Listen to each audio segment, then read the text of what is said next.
¿Qué tal, queridas amigas y amigos? Soy Enrique Rendón. Estamos en una emisión conjunta, transmitiendo desde la página de AEPSI, que es la Asociación de Egresados de Psicología de la Universidad Iberoamericana, y desde el programa radiofónico y televisivo El Diván del Búho, en una emisión conjunta por la importancia, la relevancia que tiene este tema, que ya habíamos anunciado unos momentos antes, y que se titula Nuevos retos en el trabajo con niños y adolescentes. Tenemos a un gran equipo de psicoanalistas, especialistas en este tema, que forman parte de un diplomado en psicopatología contemporánea en la niñez y la adolescencia, que se imparte en AMPIEP, que es la Asociación Mexicana para la Práctica, Investigación y Enseñanza del Psicoanálisis. Y bueno, para conducir también este programa está Patricia Osuna, también egresada de AMPIEP, egresada de la Ibero. Hola, ¿qué tal? Buenas tardes. ¿Cómo estás? ¿Qué tal? Muy bien, bueno, entonces vamos también a presentar a nuestras compañeras. Empezamos por acá, tu nombre es... Jacqueline Trejo. Jacqueline Trejo. Buenas noches, muchas gracias. Eres psicoanalista de AMPIEP. Psicoanalista de AMPIEP, sí. Y Jessica Larrondo. Jessica Larrondo, buenas noches, también estoy en AMPIEP.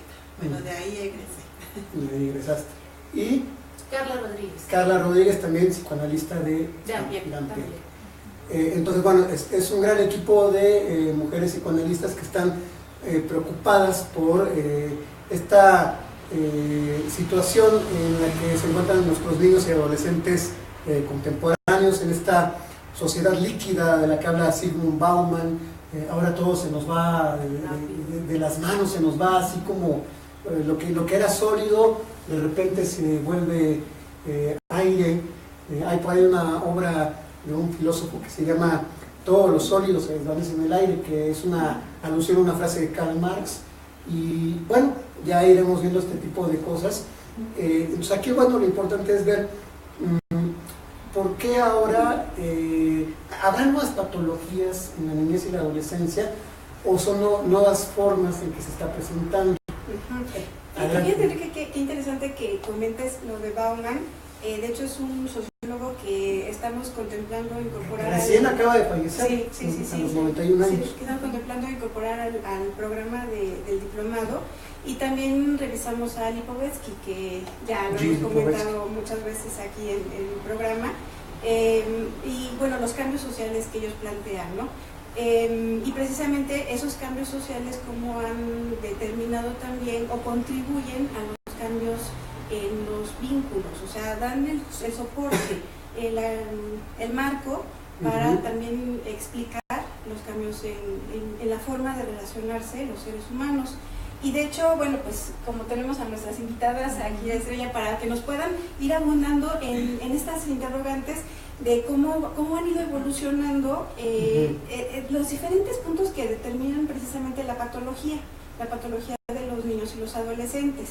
Por ejemplo, la forma esa que comentamos de cómo nos relacionamos, o sea, cómo formamos vínculo, ¿no? Y dentro del vínculo, entonces, cómo vamos manejando un aspecto muy importante hoy en día en la sociedad, que es la violencia, ¿no? ¿Qué nos pueden decir acerca de la violencia hoy en día entre los jóvenes y los niños? Híjole, fíjate que desde mi perspectiva y lo que he vivido, ¿no? Lo que he visto, porque también estuve trabajando en escuelas, estuve en varios años en la escuela, evidentemente la violencia ha ido creciendo, en los medios ha ido creciendo también, en lo cercano ha ido creciendo en la familia. No es que antes no hubiera violencia, es que estamos muy cerca de verla, de tocarla, de palparla. Ajá. Y nuestros adolescentes, nuestros niños incluso, están palpándola todos los días. Entonces, algo que yo he visto durante todo este tiempo es que los padres, por ejemplo, normalizan esa violencia que ya está ahí puesta, ¿no?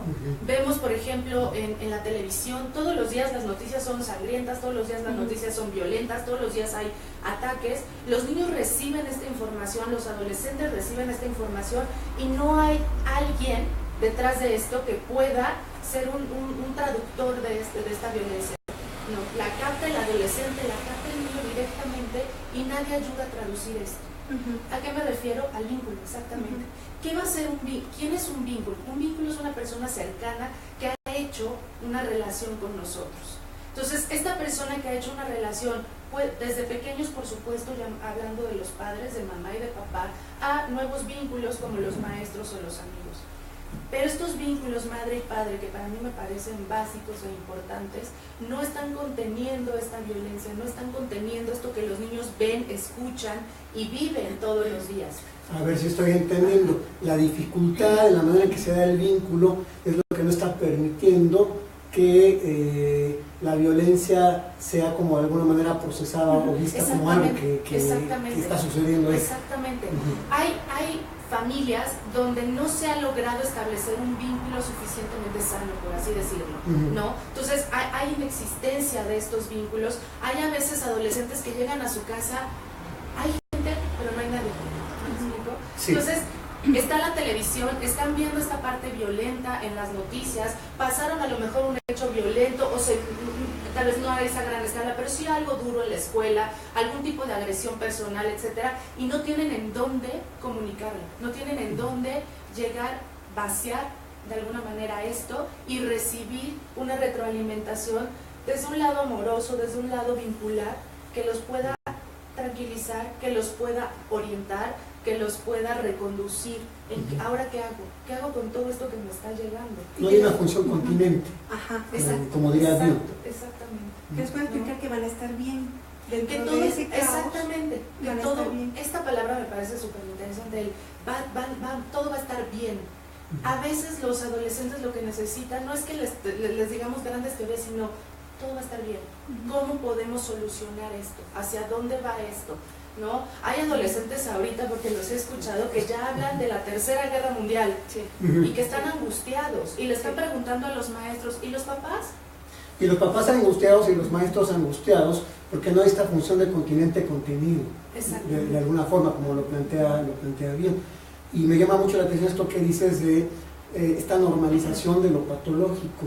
Es un término que Erich Fromm usaba, ¿no? De la patología de la normalidad en el psicoanálisis de la sociedad contemporánea. Y entonces ahora lo normal es estar enfermo. O sea, lo normal es ver la violencia como si fuera una cosa que pasara en lo cotidiano. Y es que así está sucediendo. O sea, lo normal es escuchar por la mañana el noticiero y toda esta violencia y no ni siquiera voltear a ver al hijo o a la esposa o a quien esté ahí, ¿no? Y decir, ¿qué piensas? ¿O qué estamos sintiendo de esto? Un adolescente hace poco me dijo, es que si no me sucede a mí es como si no pasara, yo no siento nada. Y eso es preocupante porque parece, porque eso lo pongo entre comillas, yo no siento nada, pero sí está sintiendo. No sabe qué está sintiendo, no hay alguien que le esté ayudando a traducir esto que está pasando allá afuera, porque resulta que está ansioso, porque resulta que está agresivo, porque está sintiendo.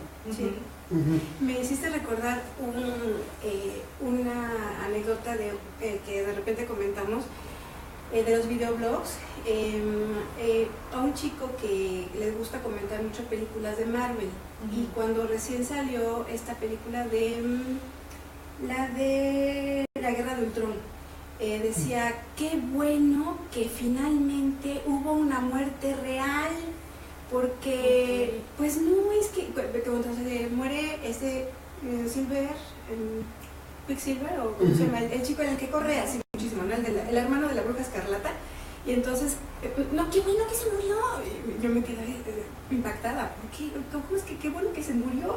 Sí, porque ya nos estábamos acostumbrando a que se mueren y reviven, se mueren y reviven, se mueren y reviven. La muerte no es real, aunque sí es real.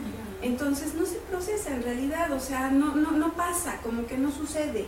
Y este jovencito, a pesar de que es muy jovencito, decía, qué bueno que sí se murió, porque ya no nos la estábamos tomando en serio, que de verdad hay me dolió, ¿no? Me dolió que se perdió ese superhéroe y ya no lo voy a volver a ver en ninguna otra de las películas en las 80 películas que siguen, ya no lo voy a volver a ver. Y me hiciste pensar algo, es que ¿qué nos duele ahorita? ¿No? O sea, en este sentido es cada vez, y esos libros que mencionaron al principio lo dicen, cada vez necesitamos experiencias más fuertes, que nos lleguen más duro para sentir. Que bueno, eso deriva en muchísimos otros temas, ¿no? Pero es esta sensación de pues ya no es suficiente ver al superhéroe lastimado o que revive o que, ¿no? O tan siquiera intentar ver un video duro de una escena real, de alguna muerte real y decir, híjole, mejor lo apago porque esto me angustia o me genera algo, sino es, necesito sentirlo, necesito ver más, necesito experimentar más, necesito cada vez más. Y que es como una manera de poder sentir la propia existencia. O sea, es un problema también filosófico que tienen los sujetos, cada uno es, a lo mejor lo normal ya no es sentirme como un sujeto, como alguien que está en el mundo, que tiene una existencia, porque no existo para el otro, porque para que pueda existir para el otro tiene que haber un vínculo. La mirada. Y tiene que estar el asunto de la mirada. Manuel Levinas habla mucho de este asunto de que el otro se me presenta como una presencia, pero si no hay un otro, o sea, esta sociedad creo que está plagada de dos cosas, por un lado de narcisismo y por otro de psicopatía. Sí. Entonces, para el narcisista, pues no hay un otro, o el otro es una extensión mía. Exacto. Y entonces si yo soy una extensión de mis papás o de otra persona, no soy alguien distinto para él, sino en función de él. Y entonces esto va trayendo problemas muy fuertes con la identidad. Y yo creo que tiene que ver entonces con la construcción del aparato mental. No sé si nos quieren ustedes comentar, porque veo que estás también... Bueno, yo quizá quería retomar esta parte de la identidad. Justo en la adolescencia es cuando, digamos, que se encuentran buscando como quiénes son, qué son, para dónde van, qué esperan de la vida. Y es muy frágil porque en ese momento se está construyendo apenas. Entonces cualquier cosa que se les diga, que vivan, y sobre todo, ¿no? El aborto tiene que ver con medios, fotos, todo lo que aparece, es como una visión fragmentada de ellos, pero no son en su totalidad, ¿no? Y a veces parece que una partecita se convierte en el todo, y eso finalmente acaba siendo algo muy dañado cuando apenas están en una construcción de la identidad que es sumamente frágil, que lo que requiere pues es realmente como mucho más apoyo, mucho más, un espectro mucho más positivo, digamos y que también refleje mucho lo que ellos quieren ser, no sea solamente una cuestión de lo que yo quiero que seas, sino que los ayudamos a encontrar lo que ellos quieren ser.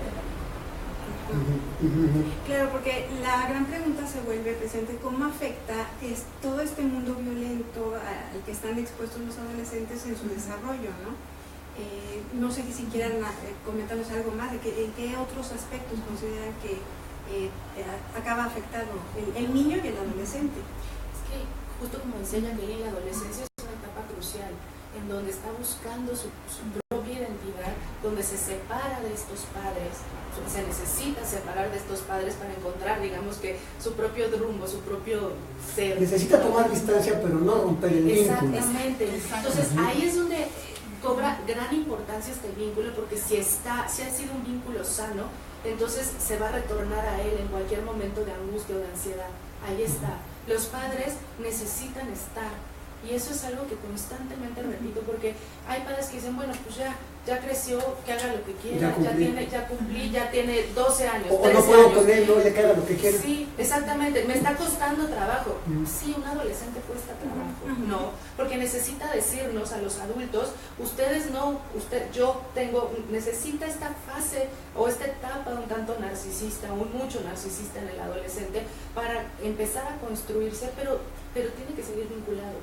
Porque evidentemente en el narcisismo lo que tenemos es que si solo cae en eso hay vacío, pero si entonces está el otro, no se crea este vacío tan fuerte.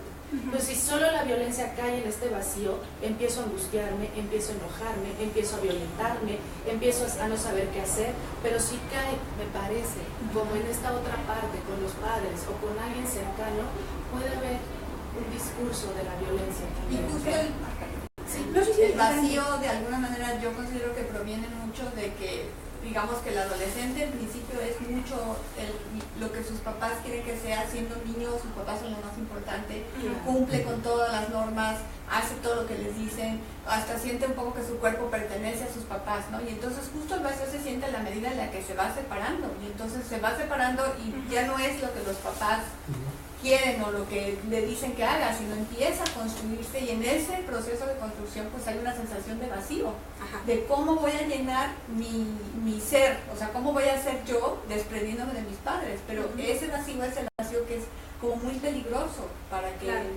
sufran muchas cosas, para que en esa búsqueda de llenarlo pueden utilizar desde adicciones, desde otro tipo de situaciones que de alguna manera, o ejercer la sexualidad de una forma que los perjudique, las laceraciones también, o lastimarse, o hacer cosas muy violentas.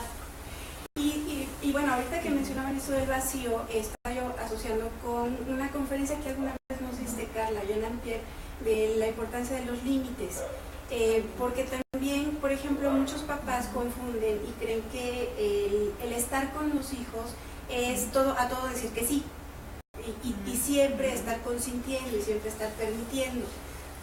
Pero dentro de lo que ustedes me están definiendo, no, o sea, el no también forma parte importante de ese vínculo. Claro, el no organiza.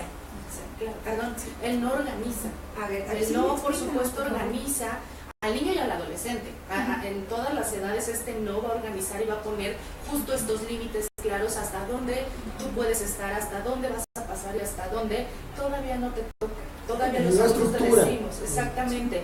Aunque lo va a desafiar, ese es su papel, ese es el papel del adolescente, desafiar ese no. Pero vas a ver que detrás de esa puerta está un adulto que le va a decir, te dije que no. Entonces eso es lo más importante. Que esté, no, pero aquí estoy. Aquí estoy, en Sí. todo este campo, muévete. Pero aquí estoy, siempre estoy. Pero, por ejemplo, ahora entonces en la vida adulta no soportamos los no sociales, Sí. el no te pases el alto, no Sí. tienes que hacer esto, o sea, mucho, el sociópata no tolera el no, a final de cuentas, ¿no? Ujú. No se quiere que haya límites, ahora todo es ilimitado, el tiempo es ilimitado, lo que decimos es ilimitado, Todo lo que iba a ser quiero. ilimitado, Ujú. todo es ilimitado, cuando en realidad la vida siempre nos acota y nos dice que hay límites para todo. O Y sea, que todo precisamente es forma limitado. parte de lo que dicen Bauman y Povetsky, de cómo la misma sociedad, el cambio social macro, está favoreciendo este cambio sociopático. Ujú. Bueno, no Yes. tolerar el no, pero también buscan pervertir el sí. ¿Cómo es eso? Cuéntanos. O sea, mira, generalmente cuando tú te encuentras con una personalidad sociopática, tú puedes ver que aparentemente es una persona que puede cumplir horarios, que puede trabajar El psicópata adaptado. adecuadamente, y si esa parte del plus extra de que es una persona sumamente inteligente, pues ya la hizo. ¿No? Aquí el problema del sociópata pues es de que pervierte, ¿sí? Busca convertir, busca atraerte, busca todos esos mecanismos que tenemos internamente, y especialmente todos esos mecanismos que están como muy por abajito de la estructura normal, por decirlo así, que lo que busca es seducirte para que tú realices los actos que ellos quieren promover, que se llama este mecanismo de su identificación, Ujú. Ujú. donde pues buscan la meta, su meta, pero a través de vías que no tienen absolutamente nada que ver con nada permitido. Ujú. Entonces no es de que te digan, no, pues ahora sí, no, a lo mejor no confrontan, sino que buscan las alternativas de movilizarte para sí. Hay una perversión, Y hay una manipulación. por supuesto, una manipulación constante, ¿sí? Y nada más añadir que en el caso de los niños, cuando están en ese proceso de violencia, a veces no solamente se da esta situación en la adolescencia, sino que también desde la niñez. Hay infancias muy traumáticas que interfieren con el desarrollo normal del niño, ¿no? Entonces, cuando hay un traumatismo desde edades muy tempranas, es muy probable que contengan todos estos aspectos que ya han hablado, más el plus extra de que van a estar repitiendo el trauma constantemente, ¿no? Y que eso es lo que estamos viendo, pues como decía Carla, en las escuelas, un bullying bastante abierto, ¿no? Y que yo sí quiero aclarar, que mucha gente me dice, oye, pero el bullying ha existido siempre. Ujú. Efectivamente, ha existido siempre, Sin embargo, como que ahora lo que nos da como el signito de más es de que hemos visto, y por eso hemos armado toda esta situación del diplomado, de que se está empezando a romper desde edades muy tempranas esta diferenciación entre lo que es real y lo que no es real, ¿sí? Y que actúan ahora muchos adolescentes pues con estas indiferenciaciones y que obviamente van a afectar muchas estructuras internas. ¿Cómo sería esto en un ejemplo de que el adolescente no distingue lo que es real y lo que no es real?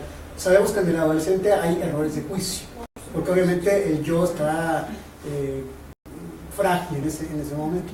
Pero ¿cómo sería ahora que el adolescente no distingue? El adolescente y el niño, ¿no? O sea, por ejemplo, bueno, es que el autor que a mí me ha explicado y me ha ayudado a entender mucho más es Peter Fonagy, ¿sí? De la mentalización.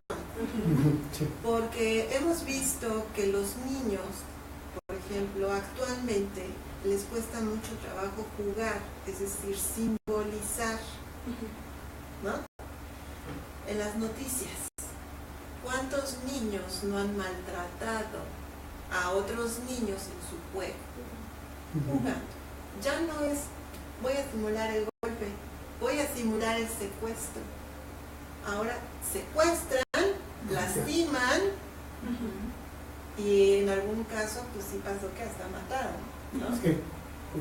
O sea, ahí tú te das cuenta que este proceso de diferenciación entre lo que sí es real y lo que no es real se está quebrando y que los procesos de simbolizar, ¿no? Ya no se están dando tanto.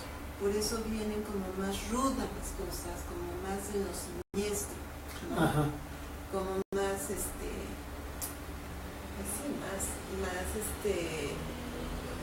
polémico, porque también en niños, cosa que antes no se daba tanto, sí se daba, pero no se daba tanto, los suicidios. Ok, pero a ver, entonces para aclarar un poquito para el público que no es tan versado en psicoanálisis, damos por entendido que durante el juego se da se ejerce la capacidad de simbolización, ¿no? Entonces por eso decimos, el niño está jugando a que algo, ¿no? Jugando a policías y ladrones, y entonces juega a que mata, juega a que roba, juega a que secuestra, juega a que hace daño. Y lo que, Jessica, tú nos estás queriendo explicar es que se ha perdido en mucho esta capacidad de simbolización y entonces se está pasando a lo concreto, ¿no? O los niños se están quedando en lo concreto y en lugar de jugar a que dañan, en realidad están generando daño, ¿no? Y que pues todo está influenciado con todo, ¿no? O sea, con todo lo que ustedes pues están platicando, ¿no?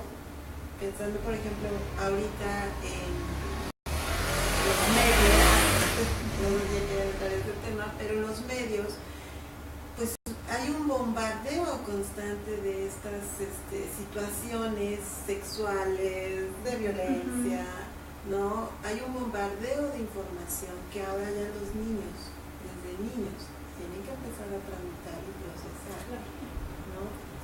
Pero el solito no puede el niño, necesita un otro que le ayude a pensar qué le está pasando. Y que Peter Fonagy lo explica perfectamente, porque mira, él decía que en estos procesos de simbolización no solamente va el pensamiento abstracto del niño, los procesos cognitivos del niño, sino que también en este proceso de mentalización vienen los procesos internos del self, que en nuestras palabras es todo nuestro narcisismo, toda la construcción de nuestro sí mismo, y también vienen todos los procesos de relaciones, de vínculos, ¿no? Como lo explicó Carla.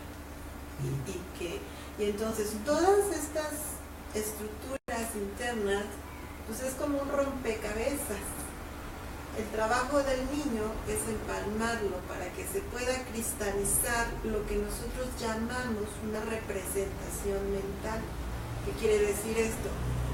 La imagen subjetiva que tenemos de la realidad, ¿no? O sea, yo veo a mi mamá, pero mi hermano también ve a mi mamá, y mi otro hermano también ve a mi mamá, pero no todos lo vemos igual. Exactamente. Cada uno tiene una mamá distinta en su mente. Y que dentro de esta, pues también están los afectos. Los afectos agresivos, los afectos sexuales, ¿no? Y entonces ese empalmamiento es lo que va cristalizando nuestra estructura de personalidad y obviamente nuestros procesos de mentalización. Y entonces de ahí viene el problema ahora con las nuevas patologías. Cómo se va cristalizando la mente del niño y del posterior adolescente, porque yo recuerdo, creo que era esta autora que habla sobre la adolescencia normal, se me fue ahorita el nombre de la autora, Arminda Verasturi, que dice, bueno, lo que no se resuelve en la infancia, pues te rebrota en la adolescencia, pero como latigazo, de alguna forma. Bueno, no lo dice así, porque yo lo estoy interpretando, pero si desde un inicio tenemos un problema en la estructuración, en la cristalización, de cómo se van tramitando los afectos, las cogniciones, el mundo interno, si me pongo kleiniano, ¿no? Cómo se va haciendo este teatro de la mente. Entonces, obviamente, si eso lo tiene un niño, bueno, ahí tiene una problemática, pero eso lo tienen 2, lo tienen 3, y se va haciendo de alguna manera a grandes cantidades de personas, de niños y adolescentes, pues empezamos a entender qué es lo que nos está pasando. Y sobre todo yo diría, lo que no está pasando es que no se está mentalizando. Ajá. El problema es que hoy en día se viven tantas cosas traumáticas, tantas situaciones que simple y sencillamente se quedan como si fueran cosas que nunca se procesaron. Y se quedan como algo de lo que dice Bolas, que es lo sabido, no pensado, que nunca se piensan. Entonces se vivieron violencia, se vivió abuso, se vivieron muchas situaciones que solamente se quedan ahí y empiezan a hacer ramificaciones, ¿no? Como si fuera una enorme raíz que va creciendo y va creciendo y va creciendo. Y claro, esas, si las sumamos a la adolescencia y toda la crisis que trae la adolescencia, bueno, pues esas raíces que empezaron en la infancia, ¿no? Que de alguna manera provenientes de un trauma, que nunca se mentalizaron, que nunca se realmente mentalizarse, quiere decir que se pudieron de alguna manera verbalizar, que se conectaron con un afecto. Si eso no se hizo, pues entonces empiezan a generar diferentes síntomas. ¿Cómo podríamos poner en palabras como mucho más sencillas lo que es mentalizar? Porque de repente la palabra mentalización suena como a New Age, alguna cosa así de repente, ¿no? Es que ya lo mentalicé, ¿no? Para que lo distingamos, ¿no? Es que ya lo decreté, sobre todo para que la gente lo tengo mentalizado. Sí, lo tengo mentalizado. Entonces, una cosa es como el habla popular de mentalizar y otra cosa es como FONAI y desde lo psicoanalítico es mentalizar. ¿Cómo lo podríamos explicar? Es bien curioso porque precisamente Peter Fonagy, que es el creador de la Escuela de la Mentalización, lo describe como una combinación entre el procesamiento afectivo junto con procesos cognitivos. O sea, él lo conjunta y es bien interesante. Así como te acuerdas que en otros programas nos han explicado cómo el psicoanálisis empieza a incorporar raíces con otras escuelas que anteriormente habían quedado como olvidadas. Sí, que ya no eran psicoanalíticas y ahora pareciera ser que sí. Entonces, Peter Fonagy es algo que sí retoma, muy interesante. Y de su programa del apego que acaban de... Peter Fonagy retoma mucho también el apego. Sí, que ya se discute quién influenció a quién, pero...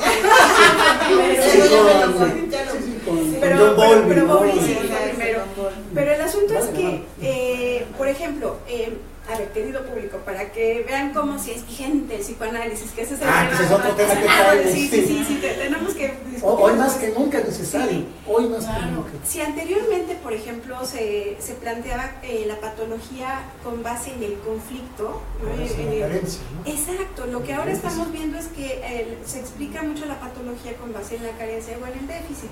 Y las diferentes escuelas, porque bueno, la mentalización no es la única escuela vigente que está tratando de explicar o de dar una explicación complementaria de la patología, lo que están planteando es eso, como estamos ante una situación más bien de déficit y que nos explica mucho mejor, por ejemplo, lo que hemos comentado en otros programas de la personalidad fronteriza, ¿no? del adulto inmaduro. Ya hablamos de déficit porque es como más primitivo, porque si tú tienes un conflicto mental, tu proceso mental avanzó un poco más. Sí, porque simbolizarse de entrada. Exacto. Ajá. Y en cambio en el fronterizo, pues realmente no. Lo que pasaría es que hay mucho menos mentalización. Y me gustaría añadir que en todo esto, algo que es bien importante es la relación, ¿no? El vínculo. Sí. O sea, hay mentalización porque hay un otro también. O sea, están mis procesos, como yo funciono como humano, pero también porque está el otro que me ayuda en un principio, desde chiquitos, a procesar todo esto que me va viniendo de la vida. Lo positivo, lo negativo, todo, ¿no? Entonces, todo es, o sea, son procesos nuestros, pero siempre en relación con alguien, incluso de adultos. La construcción de la mente siempre se da con un otro, no puede ser de otra forma. Ahorita que decías, Pati, de esto de la mentalización, donde se incluye lo afectivo y lo cognitivo, Freud ya lo había dicho, no hay afecto sin representación ni representación sin afecto. Pero ahí creo que es lo novedoso de Freud, que es lo que está comentando Carla, que justo se le tiene que dar un significado en presencia de otro. Si es el otro el que te ayuda a decir cuándo fue un abuso, cuándo es algo violento, cuándo realmente es algo que tú estás interpretando de una manera que no tiene que ver con la ¿Cuántas realidad? veces los niños dicen, esto que me pasó era abuso sexual, pero hasta después, ¿no? Porque lo viviste diario en tu vida y pues no lo podías interpretar de esa forma, hasta que alguien te dice, oye, ¿sabes qué? Eso es abuso. Es que a ver, eso sí, es como para ir haciendo la diferenciación, por ejemplo, aprendimos que, por ejemplo, en teoría kleiniana, nos quedábamos con la fantasía, ¿no? Y la importancia vital de la fantasía. Y que a eso era lo que se le daba la prioridad. Si era o no era realidad, pues eso es secundario. Eso no es prioritario. Lo prioritario es la fantasía y que eso inconscientemente para el sujeto entonces se vuelve casi realidad. A lo que estamos explicando, por ejemplo, inclusive desde lo relacional, ¿no, Carla? Lo importante es que hay un otro, pero que es un otro real, no es un objeto. Sí, porque el objeto sería lo kleiniano, ¿no? Ya no es un objeto, sino es de verdad un sujeto. Sí, exactamente. Perdón. Es un sujeto, digamos, real. Se nos está terminando acá el video. Vamos a hacer una pequeña pausita nada más porque vamos a cambiar. Estamos platicando aquí con las psicoanalistas. Una pregunta nada más. ¿También todas son de nivel? Sí. No. Pero no. Sí, Yo soy de la WIC, psicoterapia psicoanalítica, maestría en la WIC, y licenciatura en la WIC. Pues, de las Américas, muy bien. Bueno, estamos haciendo una pequeña pausa, queridas amigas y amigos, porque estamos también, para explicarles al público, haciendo una filmación en video, que también vamos a editar posteriormente y vamos a subir a los canales de YouTube. Tenemos 2 canales en YouTube, es la hora de los comerciales. En YouTube hay un canal de YouTube de AEPSI, que no me acuerdo cómo se llama el canal de YouTube de AEPSI. AEPSI TV. AEPSI TV, en donde se va a subir el video. Y también hay un canal en YouTube del Diván del Búho TV. Nos pueden mandar también, le pueden dar like a la página de la Asociación de Egresados de Psicología de la Ibero. Pueden darle like ahí. Pueden darle también like a la página de Psiquemundo, que es una página que tenemos en Facebook. Like también a la página de Consultorio de Psicoanálisis y Psicoterapia. Like a la página del Diván del Búho. Y en Twitter también, estamos en Twitter como @aepsi_uia. y como @eldivandel.búho. Entonces, por todas estas redes sociales nos pueden ir siguiendo, porque esto es la maravilla, ¿no? de la difusión. Acá está. Estamos buscando aquí a alguien. En el teléfono. Qué gracias. Ya apareció. Sí. El misterio del teléfono desaparecido, ¿no? Estamos ya otra vez arrancando. Okay. Entonces, después de este comercial, continuamos con este tema de los nuevos retos en el trabajo con niños y adolescentes. La pregunta es para las 4. ¿Por qué son nuevos retos? O sea, ¿por qué le pusimos nuevos retos a este programa? Pues justamente por lo que comentábamos, ¿no? O sea, es más común encontrar en nuestros consultorios niños que ya tienen tendencias suicidas, ya homicidas, aunque suene duro y grosso, no, obviamente es un niño, no se le va a catalogar como tal, está en un proceso de desarrollo, pero que a veces ya pierde sus juegos la acción de que ya dejó de ser juego, ¿no?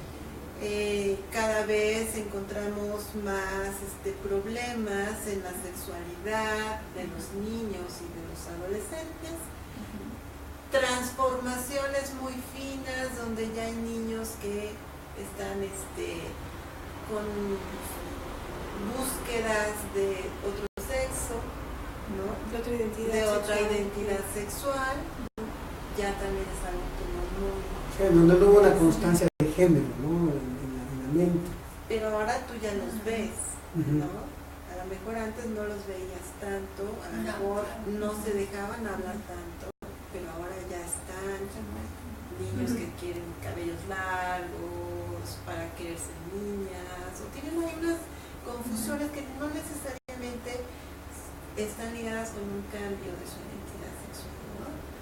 Pero ya son cosas, o sea, que ya están ahí en el consultorio o en las instituciones en donde los trabajamos los psicólogos, en las escuelas, o sea, ya no es algo que pasó una vez, ¿no? Por eso estamos tocando con nuevas problemáticas y que bueno, se fue... ¿Sabes? Añadiendo a esto, hay muy poco escrito.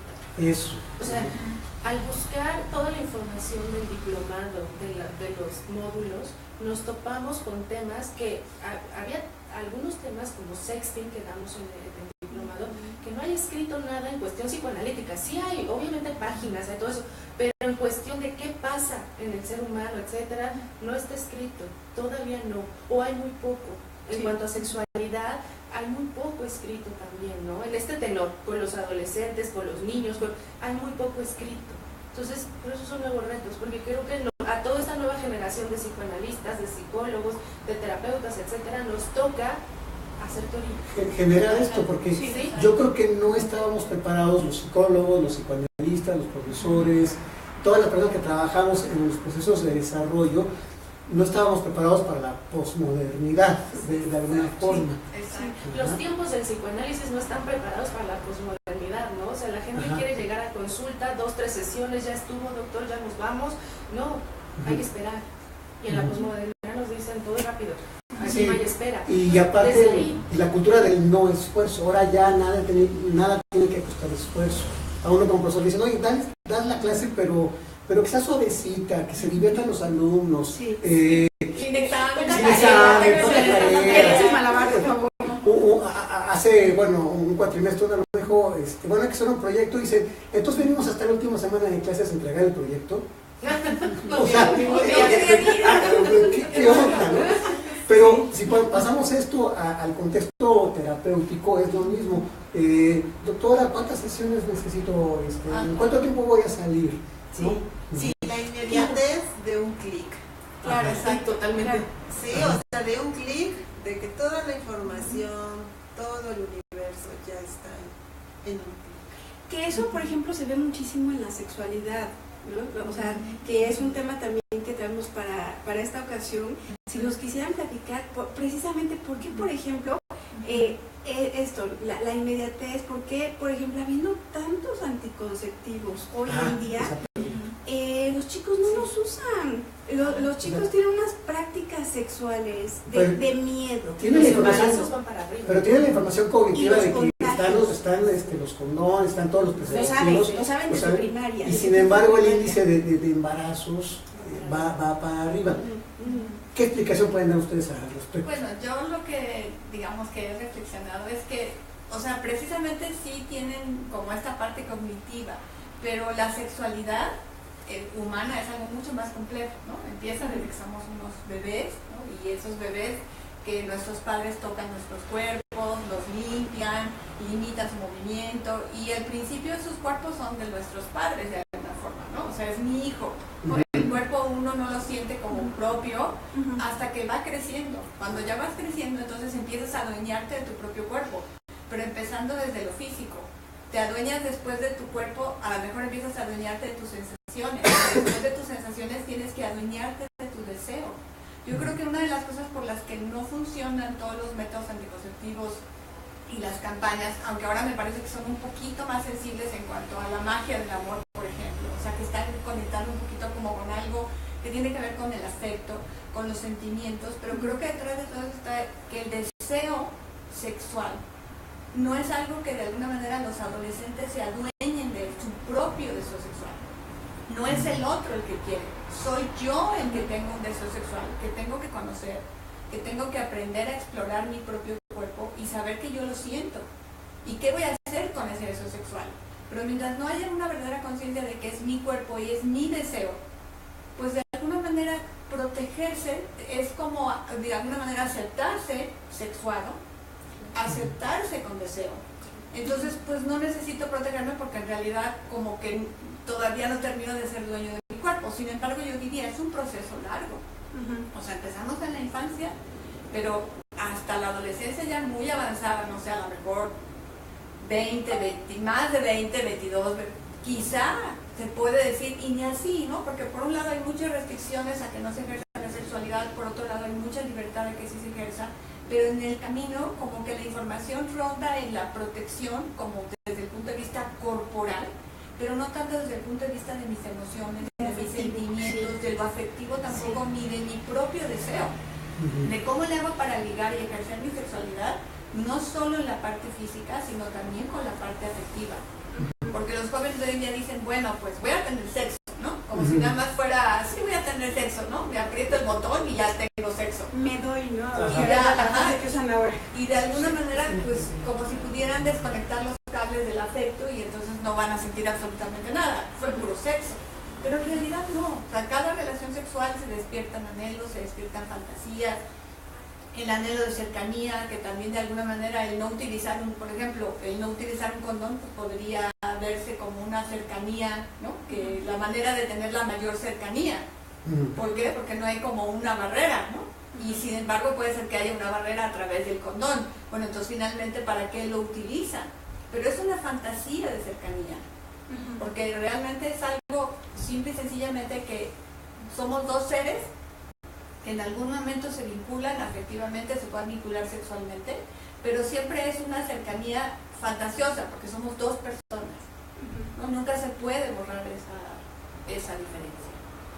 Y lo que está haciendo, por ejemplo, es que a final de cuentas, por ejemplo, al igual que en los adultos, también entre adolescentes, la sexualidad, la relación sexual puede ser utilizada para, por ejemplo, llenar un vacío afectivo, ¿no? Para tener ese contacto de piel que en realidad viene a dar un contacto como de regresivo de bebé, de la pielecita materna, contacto bebé-mamá, y entonces no importa, pase lo que pase, si en ese momento el joven o la joven se está sintiendo bien y no hay la capacidad como de prever ¿qué puede pasar con ese encuentro sexual que está sucediendo en ese momento? Si en ese momento se está sintiendo bien la persona, ¿no? Claro, y sobre todo eso que dices es muy importante, porque algo cuando viviéndolo como que realmente de por sí el acto sexual es algo regresivo, pues en la medida en la que se vive de manera regresiva, pues no se piensa en la realidad. Y la realidad es que el peligro de un embarazo está, el peligro de una enfermedad de transmisión sexual está, pero si la persona lo vive como una sustitución de un afecto no recibido por sus objetos más importantes, por sus padres, ¿no? Por su familia, pues en esa medida se piensa que no va a suceder nada. Cuando en realidad, la realidad ahí está, claro que sucede. Pero al momento de vincularse sexualmente, pues pareciera que se borra la realidad por completo. Y además de también la negación omnipotente en otros casos, ¿no? Acá, Así como de, a mí no me va a pasar, y yo no me va a hacer. Sí, y yo lo puedo controlar, pero en realidad es algo que no puedes controlar. pero no nada más pasa con la sexualidad, esta parte como de omnipotencia de los adolescentes. No me va a pasar nada. ¿A qué horas llegas? Pues llego a las 3 de la mañana. Oye, no, llega antes, ¿no? Ay, mamá, no me va a pasar nada. Y ese no me va a pasar es como la típica frase de adolescente. Porque es esta fantasía como omnipotencia, pero lo peor de todo es que las cosas sí pasan. Y a veces son tragedias. Y además también algo más importante en la adolescencia es que se experimenta la sexualidad por primera vez, ¿no? Y experimentarla significa que vas a probar. Y en general no son relaciones que van a perdurar, sino que estás probando y estás construyendo tu identidad, y dentro de eso implica también la prueba con la sexualidad. Entonces ahí es también lo peligroso, porque al vincularse con otros sexualmente, a lo mejor se cree que va a haber a veces no hay una relación afectiva, o sí la va a haber producto de esa relación sexual, y muchas veces no, porque es solamente una prueba. Y de ahí, bueno, pues se derivan muchísimos, pues digo, desde enfermedades, transmisiones, embarazo, bueno, el embarazo adolescente, pues que es un problema que por algo las campañas cada vez las intensifican más, a ver si en algún momento se logra detener, pero bueno, pues es algo realmente pues, que no se ha podido detener. Y me gustaría como jalar el tema hacia la parte violenta también, porque es también claro que, ¿no? que en esta parte, cuando un adolescente se embaraza, mujer, sobre todo mujer, evidentemente también hombre, pero un adolescente se embaraza también a veces es por salir de ese núcleo de casa. Un núcleo violento, un núcleo no afectivo, para ir a encontrar lo que Jackie está diciendo de, a lo mejor sí me encuentro ese afecto en otro lado, y el conducto es este embarazo, no es un hijo que yo haya deseado, planeado, etcétera, sino da, porque también me quiero salir, es una adolescencia abortada, no hay adolescencia ahí, se pasa la barrera hacia una parte semiadulta, porque tampoco es un adulto, pero todo el proceso adolescente ya no lo tuve, lo brinqué totalmente, por una cuestión o violenta en casa, o por una cuestión de yo no puedo, de no poder vivir todo este proceso también de identidad, de búsqueda de encontrarse, de saber, etcétera, todo lo que es la adolescencia. Y que de hecho, bueno, creo que da esto pie para que empecemos a abordar también un tema que nos solicitaron para esta transmisión, que es la opinión que podamos dar acerca de una serie que está causando furor en Netflix, que es la de 13 razones, ¿no? Para el público que nos está haciendo el favor de vernos, es una serie exclusiva de Netflix, producción de ellos, que también ya se encuentra capítulos en YouTube, y trata sobre el suicidio de una chica adolescente de preparatoria de 17 años, como resultado de toda una experiencia traumática de acoso espantoso, ¿no? Pero además es interesante porque es acoso, es el acoso como en todas sus expresiones, la violencia en todas sus expresiones. Y bueno, creo que hay mucha tela de donde cortar, porque podríamos platicar de sexualidad, podríamos platicar de medios, podríamos platicar de vínculo, y también nos han planteado la pregunta crucial, por ejemplo, de si es una serie apta para que la vean los adolescentes, cómo reaccionar los papás, qué hacer ante ello. Entonces, bueno, ¿quién quiere empezar? ¿No? ¿Qué nos quieren comentar acerca de esto? De esto último que acabas de decir, ¿no? de entrada, ya después abriremos a más, es siempre que los papás tengan duda de saber si sus hijos se exponen o no se exponen, aunque a veces no nos los preguntan, no se van y se exponen, nosotros podemos ver la serie antes, los papás la pueden ver antes, entonces van a juzgar con sus propios ojos, con sus propios sentidos, hacia dónde va esta serie. Lo que también me he encontrado son muchos papás que van y buscan y preguntan al especialista, preguntan al maestro, en lugar de acercarse a ellos y decir, bueno, si mi hijo está interesado en esta serie o en esta película, también me la me la echo, o sea, también la veo, porque entonces solo así voy a poder hablar, voy a poder vincularme por ahí, voy a poder descifrar qué está pensando mi hijo y le voy a ayudar también a descifrar qué está sintiendo, qué está pasando.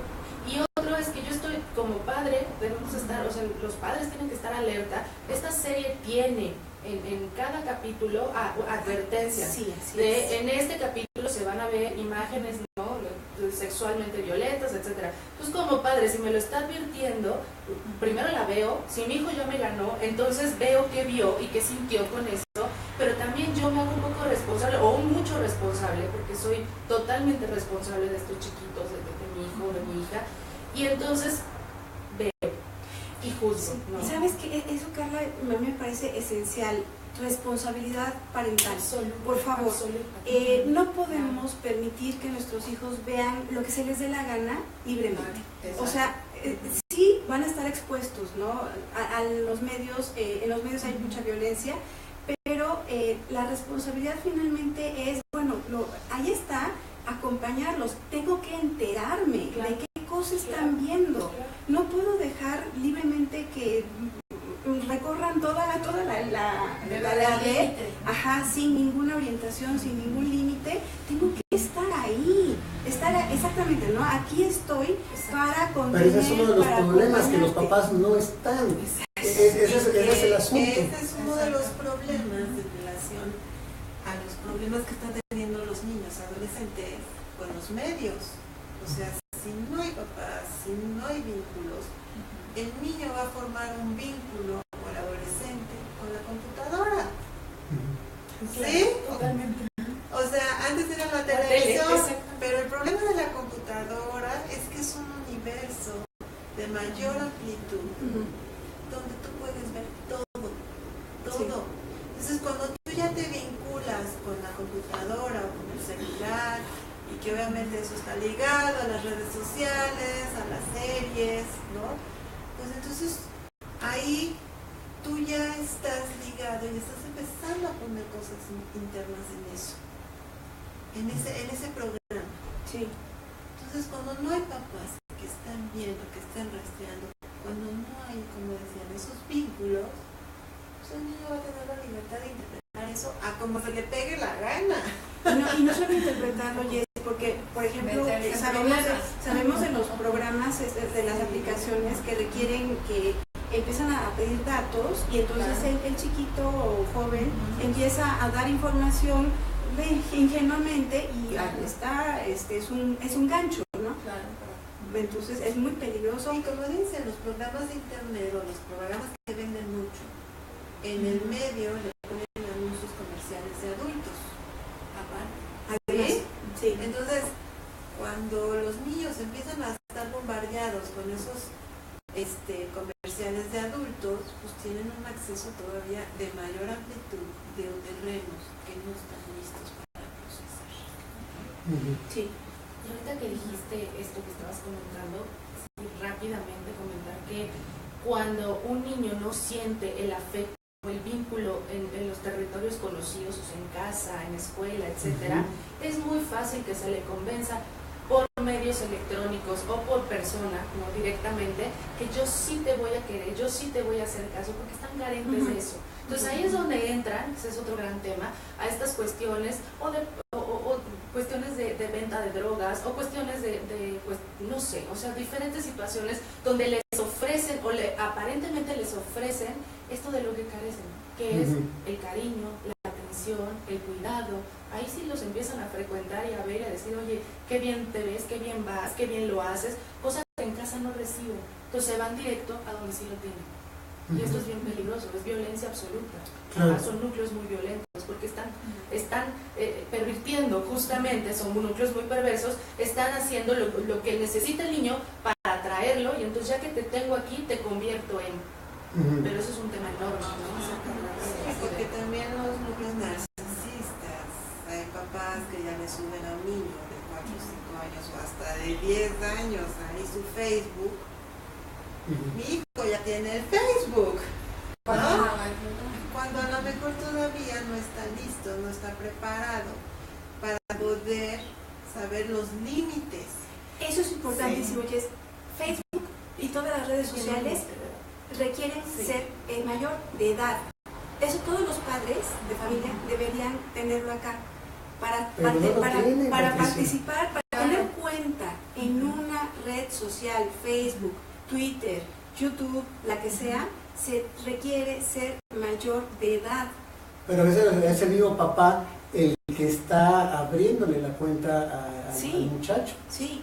Pero es lo que hablábamos como de ese alimento narcisista, ¿no? De decir, yo sí tengo a mi hijo en Facebook.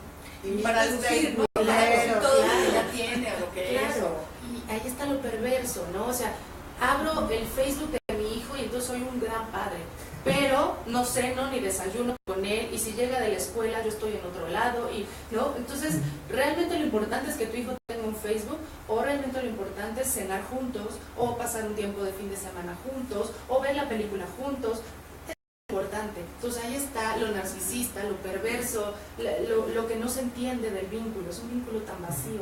¿Qué es lo que le pasó a Hannah Baker, ¿no? Realmente, hablando de la serie, bueno, pues Hannah era una chica que estaba, pues, atravesando su adolescencia, intentando encontrarse, pues se enamora, pero bueno, sus padres son padres que realmente la tienen como una hija, digamos, que le muestran su afecto, sin embargo, es una hija invisible. O sea, realmente ellos no se vinculan con ella como para saber realmente cómo está, qué le está pasando, qué está viviendo. O sea, claro que cubren sus necesidades, piensan en su futuro, en su universidad, no la tratan, no es que la traten mal, no es que haya un maltrato, pero ellos están tan metidos en su propia vida, en sus gastos, en sus problemas económicos, que realmente hacen a su hija invisible. Entonces, ¿qué hace Hannah cuando llega a la preparatoria? Pues en la preparatoria ya se convierte, eso que decía Jessica, que uno va repitiendo estos patrones, se convierte en una chica nuevamente invisible, o en una chica que empieza a ser mirada, pero justo por meterse en problemas, justo, y bueno, por ejemplo, cuando le toman esa fotografía, hacen un mal uso de esa fotografía, ¿no? Y entonces cuando ella está apenas intentando salir con un chico, resulta que la convierten en casi una chica fácil, y entonces toda su reputación se ve arruinada por esta fotografía y por las comparaciones que empiezan a hacer de su cuerpo, que es una chica muy atractiva. Entonces ahí le dan de cuenta que la sexualidad, o sea, estas fotos fragmentan la imagen de Hannah, la sexualidad se trastorna en una cosa como desfigurada, como algo realmente que hace que ella parezca como una persona que no es más que un adolescente intentando atravesar su sexualidad. Sus padres están ocupados en sus cosas, no hay con quien hablar, con quien compartir, quien la escuche, quien realmente se acerque, ¿eh? Porque es increíble cómo los padres no se dan cuenta de todo lo que le está pasando a ella durante todo el tiempo, todo un año en que se siente tan mal, tan incómoda, tan buleada, maltratada, fue violada, o sea, todo lo que le sucede, y ellos nunca se dieron cuenta de nada. Pues ¿dónde estaban? ¿Qué es lo que pasa con los adolescentes que se suicidan? ¿Dónde estaban los papás que no se percataron? Porque nosotros sabemos que siempre hay como preavisos, claro, ¿no? Y que no se saben leer. Sí, y creo que esa es una reflexión muy importante, porque en general nos dicen, pero es que yo sí estaba. No, bueno, sí, claro, no es que los abandonaron completamente a su suerte, pero afectivamente no estaban ahí. Claro. Toda su energía, su atención no estaba puesta en el joven, estaba en otras cosas, ¿no? Como en los papás de Hannah, estaba puesta en sobrevivir económicamente, tenían un grave problema económico. Se ve, según dicen en el libro, es todavía más marcado, como tienen que como una relación como muy distante afectivamente con ella por sus propias situaciones. Entonces ella está como muy sola afectivamente, y pues se vuelve blanco de toda la agresión. Porque también alguna de ustedes comentaba cómo se vuelve muy errática ella para pedir ayuda, ¿no? O sea, es como muy poquito asertiva, no pide la ayuda de una manera clara, contundente, que sea escuchada. Pero es porque no tiene los elementos internos para hacerlo. Y porque no se ha vinculado desde el principio. Si tenemos unos papás tan fríos en esta cuestión afectiva, ¿no? De pronto hay escenas donde si uno ve la serie dices, bueno, ¿por qué te quedas ahí? ¿Por qué vas otra vez con ellos? Es como intentar una y otra vez este vínculo y el rechazo, el vínculo y el rechazo, ¿no? Es estar en este juego todo el tiempo. Ella se mete en este juego con algunos de los... Un retorno lo siniestro, ¿no? Exactamente. Hay una parte como un juego como perverso, como esto que sería como lo que se tiene como el goce, ¿no? Como un goce pero perverso, ¿no? Sí. Esto, ¿no? Sí, de estar, de permanecer. Ahí es cuando, vaya, es tan complicado, ¿no? Ponerse también en los zapatos de una persona, claro, con esta situación, porque parece que se juzga a la persona, pero no, también tenemos que ver desde el lado es cómo nos acercamos a veces a eso que nos va a dañar y cómo estamos tocándolo, porque es lo que carecimos en algún momento y estamos intentando que ahora sí suceda. Y con ella, una gran cantidad de estos amigos no sucede, y curiosamente con el que sí va a suceder, que era un jovencito asustado también con su adolescencia, con su sexualidad, normal, un adolescente muy normal, ¿no? Uno de sus grandes amigos, ella lo frena, cuando sí verdaderamente alguien estaba para ella, quiere involucrarse, sí, la trata bien, ella dice no puede, no, exactamente, y como esto que la asusta, asusta el ¿no? vínculo, la capacidad de vincularse de él, el vínculo amable, el vínculo lindo. Sí. Ella dice no porque me acuerdo de todo, porque lo que me han lastimado y todo, pero en realidad niega y desecha esta posibilidad de sí tener a alguien cercano, alguien que sí la quería, y la quería muy bien, nada más que bueno, era muy adolescente. Pero es un problema muy grande. Ahora, el vínculo que te puede unir es amenazante, porque si tú traes una historia, no te pudiste estructurar, no pudiste mentalizar, ese vínculo real que es amoroso amenaza de alguna forma. O sea, es como si fuera como un síndrome de niño quemado, pero lo que te quema es el afecto. Yo recuerdo alguna vez a alguna paciente que ella le decía al novio: no me abraces porque me desgastas, porque me desgasto, porque es como una fantasía de me quemo. O sea, este amor auténtico me quema, me duele. Sí. Entonces, eso es lo impactante, ¿no? Sí, sí.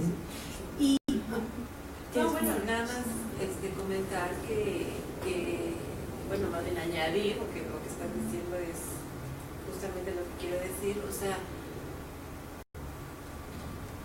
cuando está muy agresivizado el vínculo, ese afecto positivo ya no se ve.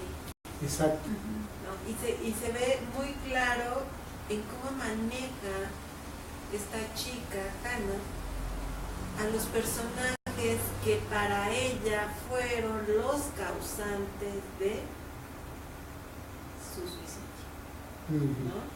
O sea, si tú te das cuenta, no tiene absolutamente nada de positivo en esta relación, en este relato, ¿no? Ella simplemente descarga su furia a través de estas cassettes, ¿no? Es una simple descarga de sus furias con el resto de los demás que la lastimaron demasiado, pero no pudo ver más allá, ¿no? Lo que ella hacía. Por eso ahí es donde cuidado con los adolescentes que puedan ver esta emisión, porque no tiene un mensaje reparador, no tiene un mensaje resiliente, ¿no? Donde ayude a entender que esta chica quiso hacerle comprender a cada uno sus propias virtudes y que no las pudo sacar. Pero ni lo que hace Clive, por ejemplo, el chico que se enamora de ella, ¿no consideras tú que, porque, bueno, yo ahí difiero un poco de lo que tú comentas, porque yo sí considero que él trata de reparar lo que sucedió? Sí, pero yo hablo de Hannah. De Hannah. Yo hablo de Hannah, que no puede reparar y que por eso es que llega a un suicidio. Pero fíjate que, por ejemplo, también ahí me parece interesante, no recuerdo en dónde leí acerca del cuestionamiento que se le hace al asesor escolar, ¿no? Al personaje del asesor escolar, porque se le considera como el detonante del suicidio. El consejero. El consejero, sí, que es el último cassette, es la última grabación, la que le corresponde a él, y que se da precisamente cuando, lo que tú dices es, desahogo, tal cual, abre acción, ¿no? Puritita descarga, ajá, sacó. Y ella lo dice así. Yo creo que está bastante bien asesorada la serie psicológicamente, porque de hecho así lo describen, ¿no? Y entonces saqué, es así como que vomité todo lo que había pasado, o sea, la violación, el acoso, toda la violencia que había estado viviendo, y sentí como que podía darle un último intento a la vida. Que es lo que ella dice. Y fue cuando se dirigió con el asesor, con el consejero. Pero ahí creo que sí observamos una falta de empatía. Total y absoluta del consejero, que en vez de entenderla, que había sido violada y de alguna manera tratar de entender su sentimiento, lo que hace es que le dice, bueno, pues puedes seguir adelante en la vida. O sea, como diciendo, si te violaron, pues puedes hacer como que no sucedió nada y sigue. Realmente, pues uno al manejo de parte de cómo manejó la situación de la violación que tuvo y cómo no manejó el que no avisó a los padres de Hannah. Después de lo que le estaba diciendo ella, que ella se sentía muy mal, que quería ya no sentir, que estaba realmente en una situación grave. Él tenía que haber avisado a los padres, llamarlos, citarlos, decirles que era una situación de emergencia, llevarla o que ella acudiera con un psiquiatra. O sea, había que actuar de inmediato y es algo que él no hizo. Él se quedó realmente en una postura totalmente, pues no sabría ni cómo llamarla, pero parece que no estaba escuchando lo que le estaba diciendo ella, porque yo creo que ella se abrió ahí a él, con todo y que no era nunca había estado ahí, ni siquiera lo conocía, no es que fuera su terapeuta ni nada, y se abrió y él no supo manejar las cosas. Ahora, creo que también tenemos que tomar en cuenta la legislación en Estados Unidos, ¿no? Porque él lo menciona, que si se habla tal cual de violación, él está obligado a denunciar. Y tiene entonces que dar nombre, tiene que especificar si ella realmente se opuso. Tengo entendido que ella, que para que califique como delito de violación, tiene que haberse opuesto a ella, tiene que haber dicho un no, ¿no? Pero lo que llama la atención, en todo caso, es en qué estado estaba ella, ¿no? Que ella lo define como su peor día, ¿no? El peor día de su vida. Para no tener conciencia de a ver si me opuse, no me opuse, pues si lo que uno vio ahí en el capítulo anterior fue que fue sometida a esta chica, ¿no? Entonces, como esto, falta esa capacidad de procesar el evento traumático, no ha podido con ello. Y desde antes, porque cuando, o sea, lo que desata todo esto, ya estamos contando la serie para los que no han visto. Ay, sí, spoilers. Lo que desata que ella vaya, si no mal recuerdo, a esta fiesta con este final tan terrible, es que ella perdió el dinero de sus padres. Sí. Obviamente los padres se iban a molestar, obviamente unos padres, o sea, iban a ponerse angustiados, pero no fue ni violentada, ni castigada, no, le dijeron, bueno, ya. Y ella no pudo con su culpa. Eso. Pero fue ella.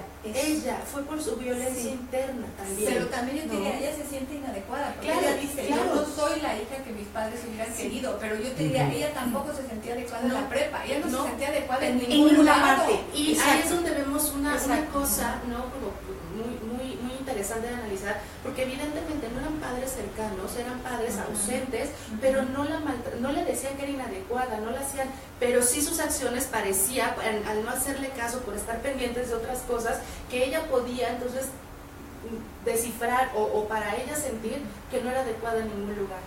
Entonces es curioso cómo el evento que desata, aunque ya había habido una serie de eventos anteriores, el que ella vaya a esa peor noche y por culpa y por todo esto se someta también a esta situación, es algo que los padres no señalaron como una cuestión tan terrible. Sí los decepcionó y eso ya no pudo más. Pero fíjate que es como, volvemos a lo mismo, no hubo un tranquila, te ayudamos a procesar, a digerir, vas a estar bien, y vamos a estar bien también nosotros. No nos acabaste de matar, no nos acabaste de dar en la torre, no nos destruiste, ¿no? Porque ella ofrece dar su dinero que había ganado cuando y nada más le dicen no. Simplemente, pero esto no es realmente ¿qué te está pasando? La Porque dejan con es una su culpa. señal de alarma para los papás, para decirle, algo le pasa. Perdón, tenemos que hacer nuevamente una pausa pausa. El video. Sí. Seguimos ahorita transmitiendo. Vamos a parar aquí un poquito. Perfecto, bueno, nuevamente anunciamos nuestras redes sociales. En AEPSI estamos como @AEPSIUIA, le pueden dar like en Facebook, en Twitter también nos pueden seguir, y @el Diván del Búho en Twitter, el Diván del Búho como página de FB, para que le puedan dar like y nos puedan seguir. Estamos nuevamente platicando este tema de los nuevos retos de los niños y los adolescentes con el equipo docente del diplomado en psicopatología contemporánea de la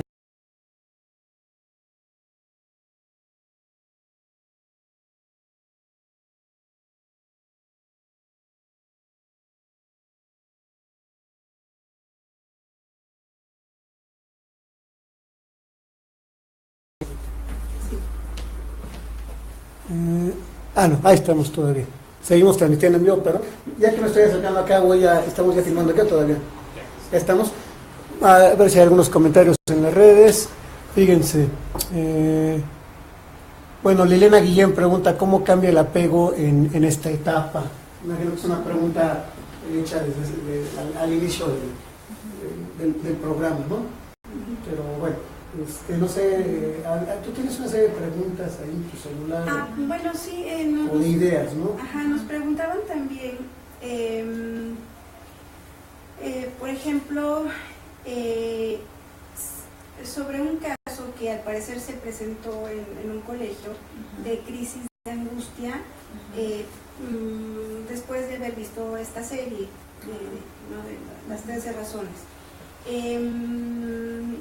Y el planteamiento era si realmente sería tan perjudicial como para desatar un ataque de pánico, ¿no? Una crisis de angustia en una jovencita o en un jovencito.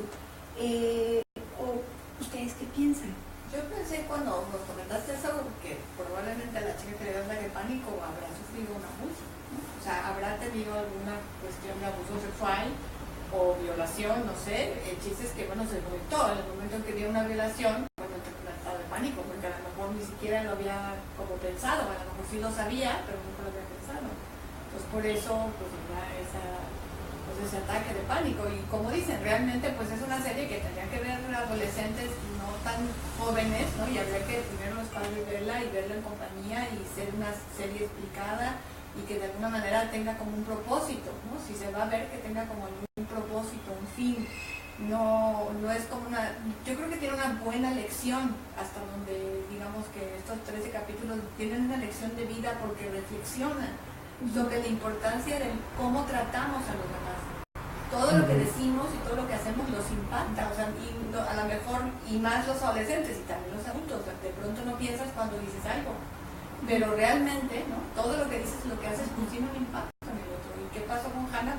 Todo lo que hicieron y dijeron, más su historia, finalmente hizo una eclosión en que ella terminara suicidándose, no encontrando como ninguna alternativa para seguir adelante. Al final de cuentas, lo que le pasa a Hannah es esto que decíamos en el inicio del programa: no tuvo esta capacidad de mentalización. Para nada. Yo creo que ella no había podido mentalizar absolutamente nada y fue un año terrible para ella y eso fue como una cosa tras otra cosa que le llevó a otra cosa y que ella sola se metió en problemas hasta que... Y un fenómeno también que se observa en la serie, creo yo que está relacionado con eso que estamos comentando justo ahorita, es el de la negación, ¿no? Que se observa en varios capítulos, el negar, esto no sucedió, esto no sucedió. Sobre todo y la parte de autocuidado. O sea, es una chica que no supo cuidarse, no supo protegerse, se unió, más bien ella buscó, a lo mejor no conscientemente voy a decir, voy a buscar a un chico, pero hasta los mismos saludos de sus amigos, ya la vida es casi un asco, ¿no? O algo así decían, ¿no? Que tenía unas 3 manos. Sí. Y decía, algo así, la vida es un asco. Al diablo con mi vida. Al diablo con mi vida. O sea, buscas, porque vas con todo el equipo de lo que tú eres. Es que por eso digo, no es que busques propositivamente, me voy a juntar con ellos, ¿no? No es, tú eres lo que tienes y lo que eres, y con eso vas a lidiar el mundo. Y cuando lo que eres y lo que tienes ya está lleno de coraje, lleno de culpas, seguramente pues algo no estaba muy bien, y con un sentido de autoprotección muy bajo, pues fue más susceptible a estas cosas, ¿no? Me viene a la mente, digo, entre muchas cosas que seguramente lo vieron en la serie, pues me viene mucho esto de la mente de la serie, digo, del evento donde le toman fotos en su ventana. Cuando se está besando Sí. con la otra chica. O sea, todo ese mecanismo de saber que la lámpara y que no sé qué. Oye, con cerrar tu ventana. Sí, que, o sea, que no decidirte, por Dios, que ya no decidirte. O sea, pues ya el asunto acaba, ¿no? Sino que va como que de una Y a denunciar. otra. O sea, cerrar tu ventana y avisar. Y al 911, ¿no? Digo, estabas dormido. Pero ahí está precisamente las fallas, ¿no? Sí, exacto. Del aparato para pensar de alguna forma, ¿no? Para reaccionar. Y del juicio, sobre todo, ¿no? Porque digamos que ahí también hacía mucha falta. Digo, era un adolescente, pero le faltaba mucho juicio como para anticipar las consecuencias. De dónde se iba a meter, de qué iba a hacer, con quién iba a estar. O sea, no, como que no anticipaba, al contrario, él se metía y entonces le pasaban cosas como en lugares donde ya le habían pasado, con personas que ya le habían pasado. Y no tenía esa como capacidad de anticipar y decir, me voy a alejar. O sea, se aleja, pero en realidad vuelve, ¿no? O sea, se vuelve a acercar a ese grupo que de alguna manera ya la había hostilizado, ya la había hostigado, ya la habían tocado, ya, o sea, ya, y ella no puede... Sí, en ella ahí está incapacidad de metabolizar lo que le está pasando. Sí, y está totalmente sola, los padres están ellos dos con ellos dos, o sea, no hay un ella que está haciendo. Y eso es mucho parte de la adolescencia, que evidentemente no es una edad en la que podemos metabolizar o podemos, es parte de la adolescencia esto. Y yo vuelvo a insistir, justo esto que estás diciendo aquí, los padres. Pero los padres de nuestros adolescentes reales, sí de Hannah, pero también de nuestros adolescentes aquí, es, ¿le dejo ver la serie o no le dejo ver la serie? Vuelvo a insistir, véanla ustedes, los padres. Y entonces veo si también en mi casa puedo hablar de esto, puedo comunicar, puedo estar con mi hijo en estas circunstancias, pero ¿cómo me acerco a mi hijo? Los temas sobran. Está la serie, está las películas, está la música, pero no nos estamos involucrando en lo que ellos no tienen que involucrarse en lo adulto, nosotros tenemos que involucrarnos en lo que ellos están viendo, pensando, sintiendo, escuchando, lo nuevo, ¿no? Y ahí están los temas para podernos acercar a los adolescentes. Nos los dan, los adolescentes nos los dan todos los días. Ahí el problema es, y que a mí me preocupa mucho, es los temas los dan los adolescentes, ahí estamos, ¿no? Pero los papás también como que carecen de esta capacidad de conectarse, de dialogar. Sí. Y muchos papás llegan con los profesores de los niños de primaria, los chavos de secundaria, y el pedido del maestro, al profesor, es que no sé cómo acercarme a mi hijo, es que ya no puedo con él, dígame qué hago con él, profesor. Oiga, pues si usted que es su papá no sabe qué hacer con su hijo, pues yo que soy su maestro que lo ve unas cuantas horas, entonces ¿qué voy a saber, no? Y luego lo intenta disciplinar y se le va de encima. O sea, qué padre sería que los papás pudieran interesarse, o sea, es parte de la bronca, lo que quiero decir. Lo que quiero cuestión no es que el adolescente sea el que ocasiona su propio conflictivo, es un asunto como de juego de billar donde unas cosas pegan con otras. Porque que viene desde la infancia, es que yo diría, si no se construye un vínculo sólido desde la infancia, ¿no? Y hay un apego seguro desde la infancia, claro. La adolescencia por sí, los jóvenes normalmente tienden a distanciarse de los padres, es parte normal del desarrollo. Pero si no hay un vínculo, pues entonces ¿cómo se va a acercar el papá al hijo? No hay manera de acercarse. Porque no se construyó el vínculo desde un principio o no se buscó más adelante alguna manera de establecerlo y de realmente escuchar y conocer a su hijo, qué piensa, qué quiere, qué le gusta comer, qué no le gusta comer, qué le gusta hacer. Si no se hace eso, pues no hay manera en que el adolescente se abra. Si solamente se le regaña, solamente se le castiga, si solamente se le corrige y no hay un espacio donde él pueda expresarse sin ser juzgado. Simplemente expresarse. Yo nada más quisiera hacer un comentario acerca de lo que dijiste de los maestros. Mira, yo he estado trabajando en muchos contextos hospitalarios, de escuelas, y yo sí creo que sería muy importante que a los maestros les den alguna introducción emocional, porque son los primeros que están ahí. Yo sí creo que los maestros, exacto, los que están en contacto con ellos y ayudarles incluso a los maestros, ¿no? A veces a no caer en juegos que los mismos adolescentes provocan, los mismos estudiantes provocan, por su misma situación de vida. Igual que los doctores, ¿no? O sea, irlos instruyendo a que la parte emocional es muy importante para el tratamiento médico de un ser humano, ¿no? Llámese niño, adolescente o adulto. Esas faltas de conocimiento